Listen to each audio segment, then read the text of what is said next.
Kalau harga minyak dunia naik terlalu tinggi, yang pertama kerasa itu tidak hanya negara, tapi dompet kita juga. Ya nggak? Harga bensin naik, ongkos transport naik. Bahkan harga makanan juga bisa ikut naik. Tapi dampaknya nggak cuma di situ ya. Setiap kenaikan harga minyak $1 saja bisa menambah beban APBN Indonesia sekitar 6-7 triliun rupiah. Dan negara yang kemarin sempat menjadi pusat perhatian itu adalah Iran yang mengguncang isu mengenai harga minyak dunia. Kita gali lebih dalam.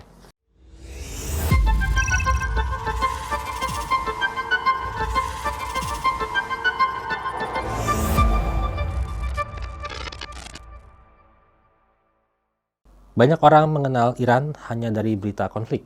Setiap ada konflik di Timur Tengah, orang taunya, oh Iran. Tapi sebenarnya Iran adalah negara yang sangat menarik jika dilihat dari datanya.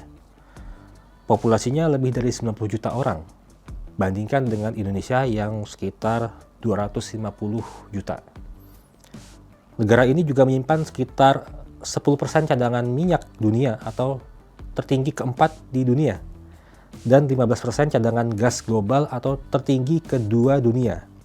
Coba kita bandingkan dengan Indonesia, cadangan minyak kita peringkat 33 dunia, sementara gas peringkat 13 dunia.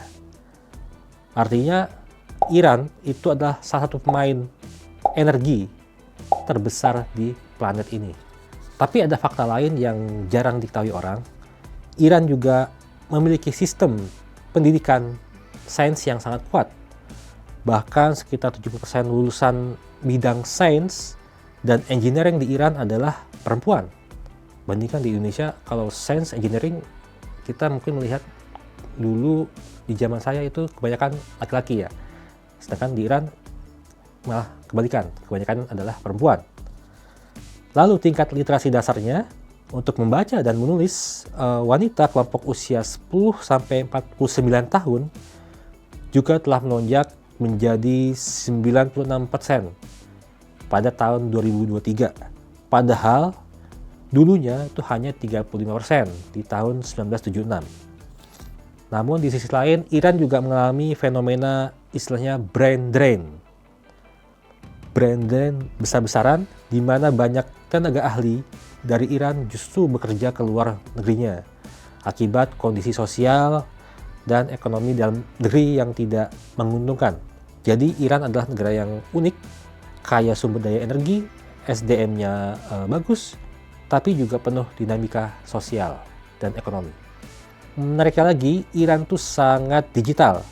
Lebih dari 70 juta orang Iran menggunakan internet dan sekitar 40 jutanya aktif di media sosial. Bahkan diperkirakan sekitar 80% pengguna internet Iran menggunakan VPN untuk mengakses platform global seperti Instagram, YouTube, atau sosmed lainnya. Kalau di Indonesia kan jarang ya kita menggunakan VPN ya, kecuali untuk hal-hal yang lain. Nah, tapi alasan utama Iran menjadi pusat perhatian dunia belakangan ini adalah karena dia berada di Selat Hormuz. Salah satu selat yang merupakan jalur energi yang paling penting di dunia. Karena di situ banyak dilalui oleh kapal-kapal yang mengangkut minyak dari Kuwait, dari Qatar ya. Setiap hari 20 juta barel minyak melalui jalur laut itu.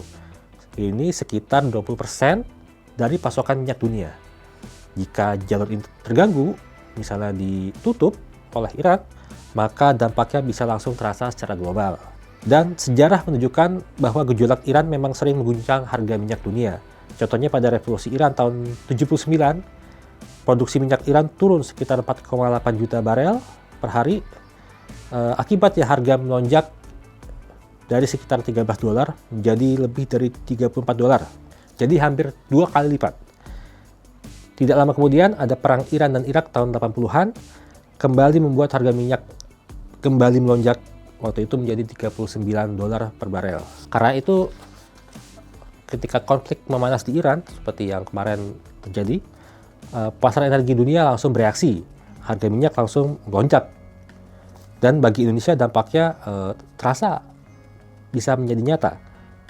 Karena Indonesia saat ini adalah importir minyak. Sehingga kenaikan harga minyak dunia itu langsung akan menekan anggaran negara.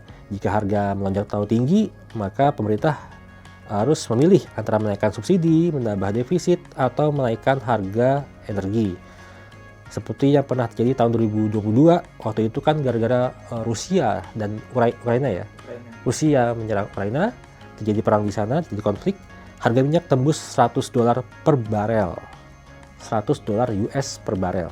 Dan tepat pada tanggal 3 September 2022, pemerintah menaikkan harga Pertalite yang semula harganya 7.600-an per liter menjadi 10.000 per liter. Sampai saat ini belum berubah. Tapi perlu dicatat, lonjakan harga minyak bukan berarti ekonomi Indonesia akan langsung runtuh. Pemerintah pasti sudah menyiapkan beberapa langkah mitigasi jika tekanan harga minyak semakin besar. Menteri Keuangan menjelaskan bahwa pemerintah memiliki beberapa opsi, mulai dari realokasi anggaran belanja negara hingga penyesuaian subsidi energi jika memang diperlukan. Dia mencontohkan program yang masih punya ruang realokasi anggaran adalah MBG, terutama pada kegiatan pendukungnya seperti penyediaan kendaraan bermotor bagi SPPG. MBG ya? Oke. Jadi konflik di Iran memang bisa mengguncang pasar energi dunia. Tapi sejarah juga menunjukkan bahwa ekonomi global selalu beradaptasi dengan gejolak seperti ini. Dan bagi kita di Indonesia, memahami data di balik peristiwa global seperti ini penting agar kita tidak hanya melihat berita konflik melulu, tapi juga memahami bagaimana dampaknya terhadap ekonomi dan kehidupan sehari-hari kita. Saya Aryo dari Indonesia Data. Sampai ketemu di episode lainnya. See you!